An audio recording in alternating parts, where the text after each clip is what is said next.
The Brihadaranyaka Upanishad, The Path to Immortality. Maitreyi Yajnavalkya said to his wife one day, "The time has come for me to go forth from the worldly life.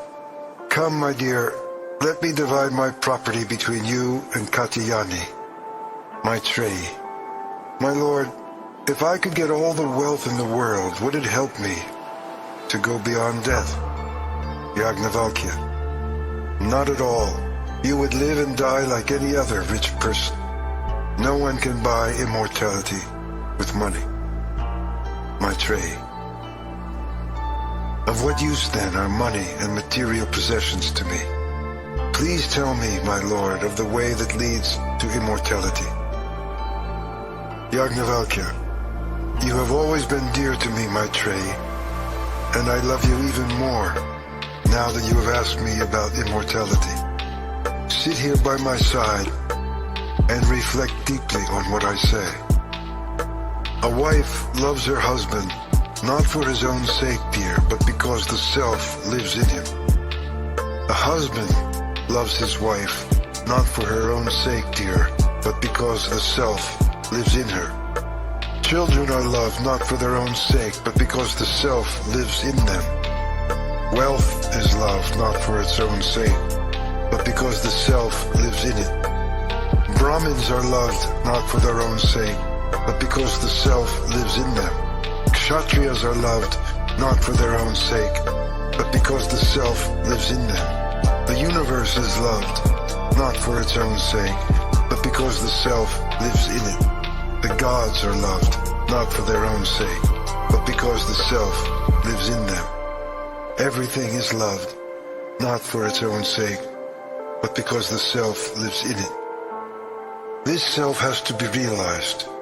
Hear about this self and meditate upon him, Maitreyi.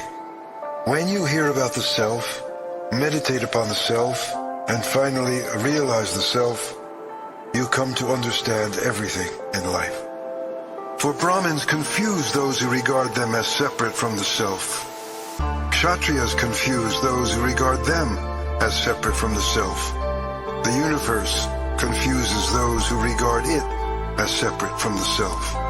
Gods and creatures confuse those who regard them as separate from the self.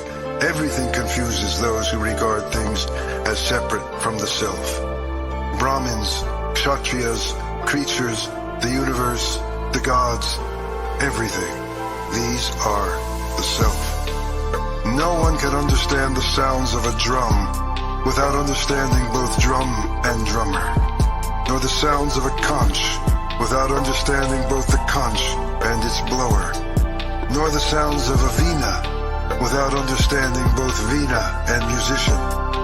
As clouds of smoke arise from a fire laid with damp fuel, even so, from the Supreme have issued forth all the Vedas, history, arts, sciences, poetry, aphorisms, and commentaries. All these are the breath of the Supreme. As there can be no water without the sea, no touch without the skin, no smell without the nose, no taste without the tongue, no form without the eye, no sound without the ear, no thought without the mind, no wisdom without the heart, no work without hands, no walking without feet, no scriptures without the word, so there can be nothing without the self. As a lump of salt thrown in water dissolves and cannot be taken out again, though wherever we taste the water, it is salty, even so, beloved, the separate self dissolves in the sea of pure consciousness, infinite and immortal. Separateness arises from identifying the self with the body, which is made up of the elements. When this physical identification dissolves, there can be no more separate self. This is what I want to tell you, beloved. Maitreyi: I am bewildered, Blessed One, when you say there is then no separate self.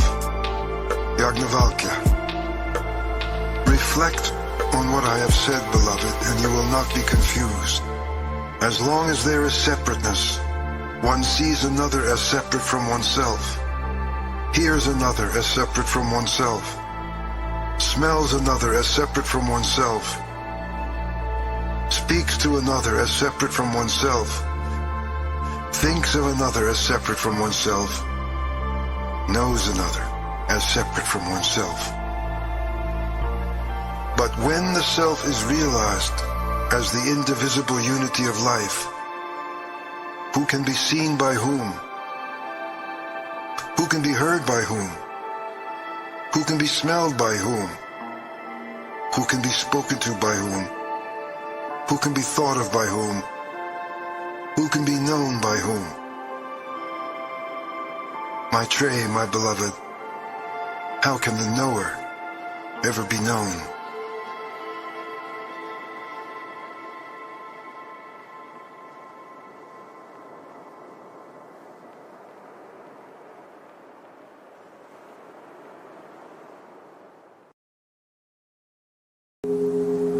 The self-existent Lord pierced the senses to turn outward. Thus we look to the world outside and see not the self within us. A sage withdrew his senses from the world of change and, seeking immortality, looked within and beheld the deathless self. The immature run after sense pleasures and fall into the widespread net of death.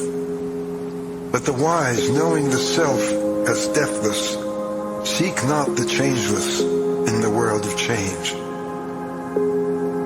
That through which one enjoys form, taste, smell, sound, touch, and sexual union is the self. Can there be anything not known to that who is the one in all? No one, no all. That through which one enjoys the waking and sleeping states is the self. To know that as consciousness is to go beyond sorrow. Those who know the self as enjoyer of the honey from the flowers of the senses, ever present within, ruler of time, go beyond fear, for this self is supreme. The God of creation, Brahma, born of the Godhead through meditation before the waters of life were created, who stands in the heart of every creature, is the self indeed, for this self is supreme. The goddess of energy, Aditi, born of the Godhead through vitality, mother of all the cosmic forces, who stands in the heart of every creature, is the self indeed, for this self is supreme. The god of fire, Agni, hidden between two fire sticks, like a child well protected in the mother's womb, whom we adore every day in meditation, is the self indeed, for this self is supreme. That which is the source of the sun, and of every power in the cosmos, beyond which there is neither going nor coming, is the self indeed, for this self is supreme. What is here is also there. What is there, also here. Who sees multiplicity but not the one indivisible self, must wander on and on from death to death. Only the one-pointed mind attains this state of unity. There is no one but the self. Who sees multiplicity but not the one indivisible self, must wander on and on from death to death. That thumb-sized being enshrined in the heart, ruler of time, past and future, to see whom is to go beyond all fear, is the self indeed, for this self is supreme. That thumb-sized being, a flame without smoke, ruler of time, past and future, the same on this day as on tomorrow, is the self indeed, for this self is supreme. As the rain on a mountain peak runs off the slopes on all sides, so those who see only the seeming multiplicity of life run after things on every side. As pure water poured into pure water becomes the very same, so does the self of the illumined man or woman, Nachiketa, verily become one with the Godhead.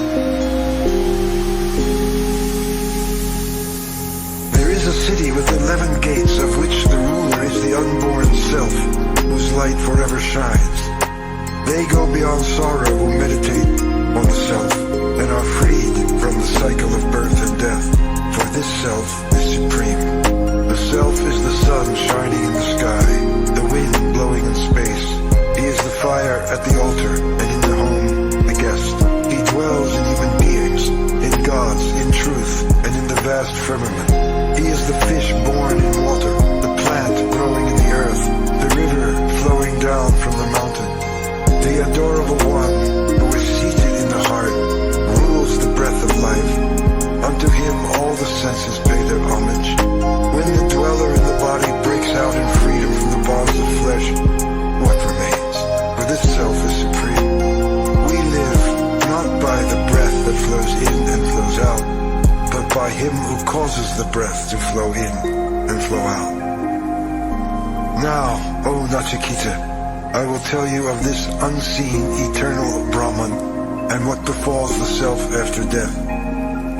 Of those unaware of the self, some are born as embodied creatures, while others remain in a lower stage of evolution, as determined by their own need for growth.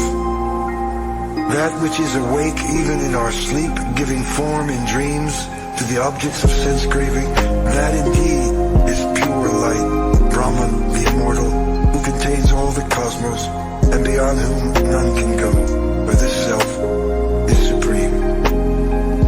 As the same fire assumes different shapes when it consumes objects differing in shape, so does the one self take the shape of every creature in whom he is present. As the sun, who is the eye of the world, cannot be tainted by the defects in our eyes, or by the objects it looks on, so the one self, dwelling in all, cannot be tainted by the evils of the world, for this self transcends all.